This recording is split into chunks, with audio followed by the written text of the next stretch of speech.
দেখা থাকেন তার উপরে কি লেখা আছে, খুব দ্রুত পড়েন দিয়ে কি আছে লেখা। Do English word. Do English word. Do English word. হ্যাঁ, ফেসবুক লিংক দেওয়া আছে, ইউটিউব লিংক দেওয়া আছে, চ্যাপ্টার মোবাইল নাম্বার দেওয়া আছে, চ্যাপ্টার দেওয়া আছে, এরপরে কিন্তু আছে কাইন্ডস অফ সেন্টেন্সেস। ঠিক না? Yes, আছে। আচ্ছা, আমি একদম জি স্যার। জিরো জিরো থেকে যদি আমি শুরু করি তাহলে দেখেন সেন্টেন্স কি, কত প্রকার, বুঝিয়ে লেখো। তার দুই বা ততোধিক ওয়ার্ড একত্রে মিলিত হয়ে যদি একটি অর্থপূর্ণ মনের ভাব প্রকাশ করে তখন তাকে সেন্টেন্স বলে। এটা আমরা সবাই জানি। এটা আবার নতুন করে আবার কাউকে বলার জন্য আমি আবার শিখবো, আমার একটা পরামর্শ। ইহা অর্থগত ভাবে পাঁচ ভাবে ভাগ করা যায়। অ্যাসার্টিভ, বাংলা হচ্ছে বিবৃতিমূলক বাক্য। ইন্টারোগেটিভ, প্রশ্নবোধক বাক্য। ইম্পারেটিভ, আদেশ নিষেধ অনুরোধ উপদেশ প্রস্তাবমূলক বাক্য। অপটেটিভ, ইচ্ছা কামনা বা প্রার্থনামূলক বাক্য। এক্সক্লেমেটরি সেন্টেন্স, বিস্ময় বা মনের আকস্মিক আবেগ, সুখ দুঃখ বা রাগসূচক বাক্য।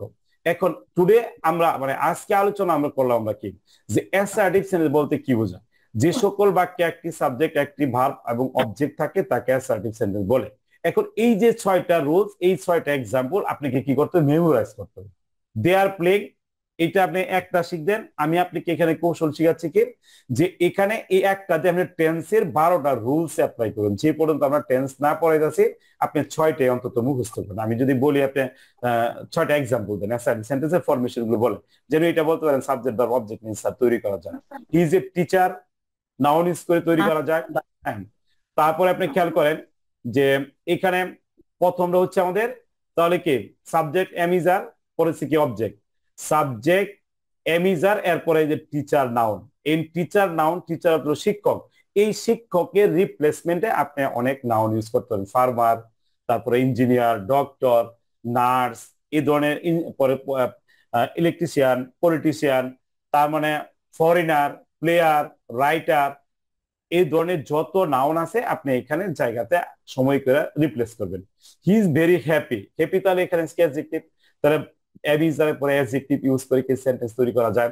হি হ্যাজ দি মোবাইল, তার একটি মোবাইল আছে, তার মানে এখানে নাউন ব্যবহার করা যায় হ্যাভ এর পরে। There is the mobile on the table, টেবিলের উপর একটি মোবাইল আছে। It is good for health to walk in the morning, or to walk or walking in the morning is good for health. তাহলে এই যে assertive sentence গুলো আমি এখানে আপনাদের সাথে যে বিষয়গুলো শেয়ার করলাম, এই অ্যাসার্টিভ সেন্টেন্স গুলি যদি একটা লোকের প্রথম অবস্থায় তার মুখস্থ থাকে, আমার মনে হয় না তার সেন্টেন্স মেকিং খুব একটা কষ্ট হবে। এটা কিন্তু একদিন, 2 দিন, 3 দিনে কিন্তু আপনারা যারা আছেন ইংরেজিটা কিন্তু একদিন 2 দিনে হবে না। এই যা একটু শিখলাম, এই একটুই আমাকে আবার কি করতে হবে, প্র্যাকটিস করতে হবে। যদি আমি প্র্যাকটিস করি তাহলে আমার ভিতরে একটা পারফেক্টনেস চলে আসবে। তা আমি জুমে আপনাদের ক্লাস নেব 40 মিনিট করে, এক এক দিন এক একটা টপিক। তাহলে আমার এই ভিডিওটা আপনি মনে করেন ইউটিউবে দেওয়া থাকবে, আমি সুন্দর করে ছাড়বো, আপনারাও থাকবেন কালের সাক্ষী হইয়া, তাই না? সুযোগ পাইলেন, দেখলেন। এই ধরনের শর্ট ভিডিও আমার ইউটিউব চ্যানেল আমি স্টেপ বাই স্টেপ, মানে ডুয়ের ব্যবহার কেমনে করবেন, ডাজের ব্যবহার কেমনে করবেন, কয়েনটা কেউ ইউজ করবেন, কিছু ভোকাবুলারি আছে যেমন একটা শব্দ থেকে কেউ একাধিক শব্দ শিখা যায়, 1 মিনিটের শর্ট ভিডিও দেওয়া আছে। এগুলি হলো আমি রিসোর্স। হ্যাঁ, শ্রীদেবী কিছু বললেন? জি স্যার, আমি স্যার আপনার ভিডিও দেখেছি ইউটিউবে সকালে। আচ্ছা, এগুলি আপনার সময় যখন পাবেন দেখবেন, কমেন্টস করবেন যে স্যার এই ধরনের ভিডিও চাই, বা এই ধরনের ভিডিও দিলে সহজে স্যার এই বিষয়টা আমি বুঝতে পারিনি, তাহলে আমার কি দেখাবো কি, আমি সারাদিন যাই করলাম রাতের বেলা একটু ঢুইকা কমেন্টস করলে আমার মেন্টাল একটা প্রিপারেশন থাকলো, তাহলে এই ধরনের ভিডিও গুলি তার জন্য দিলে কি ভালো হবে। ঠিক আছে?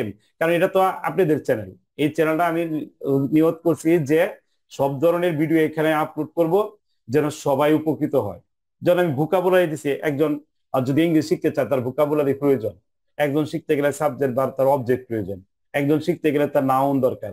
তাহলে সব তো আর একদিনে পড়ানি সম্ভব না, আর 24 আওয়ার তো সাপোর্ট দেওয়া সম্ভব না। কিন্তু 24 আওয়ার সাপোর্ট আমি দিতেছি কিভাবে, যেহেতু অনলাইন প্ল্যাটফর্ম, আপনাকে রিসোর্স দিয়ে দিলাম। আমি যতটুকু জানি ততটুকু আপনাকে শেয়ার করতেছি। আপনি যদি এটা ফলো করেন আমার মনে হয় অনেক কিছু শেখা সম্ভব। এবং যেহেতু আমি শিক্ষকতা করি, টাইমটা একটা মুখ্য ফ্যাক্টর। মাঝে মাঝে আমার 8টা 20 পর্যন্ত কোচিং এও থাকা লাগে, কিন্তু আমি আপনাদের সাথে দিনে পাই, রাতে পাই, যখনই পাই এই লিঙ্কে আমি লিঙ্ক দিলাম, আপনারা শেয়ার করলেন। এনে রফিক স্যার আছে, যার কাছে যত রিসোর্স আছে, যারা নতুন আছে আমরা চাই তারা ইনভলভ হোক, ইনভলভ হয়ে ভালো হোক। তারা যদি ইনভলভ হয়ে ভালো করে